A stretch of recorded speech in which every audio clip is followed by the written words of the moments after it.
কলকাতার সিনেমা ইন্ডাস্ট্রিতে বহু বছর ধরে একজন মানুষ কাজ করছেন, নাম সুরঞ্জিত সেন।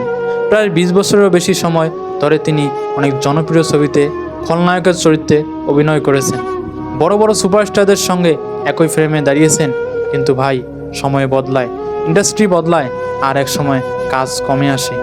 আজ বাস্তবতা এমন যে নিয়মিত সিনেমার কাজ না পেয়ে তিনি জীবিকা চালানোর জন্য একটি ছোট মুদি দোকান চালাচ্ছেন। নিজেই বলেছেন, অনেক সময় নায়ক বা পরিচালকদের ফোন দিলেও তারা ফোন ধরে না, তাই তিনি এখন এই মুদি দোকান দিয়েই জীবন চালাচ্ছেন।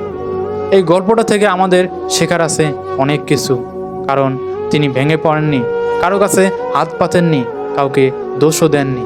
তিনি বুঝেছেন সম্মান মানে কাজ, আর কাজ মানে নিজে নিজেই দাঁড়ানো। পরিস্থিতি যেমনই হোক, নিজের জীবনের দায়িত্ব নিজের কাঁধে নেওয়াই আসল শক্তি।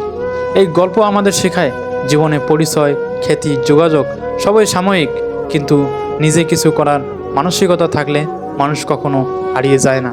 কারো উপর নির্ভর না হয়ে নিজের পথ নিজে তৈরি করাই আসল সাফল্য।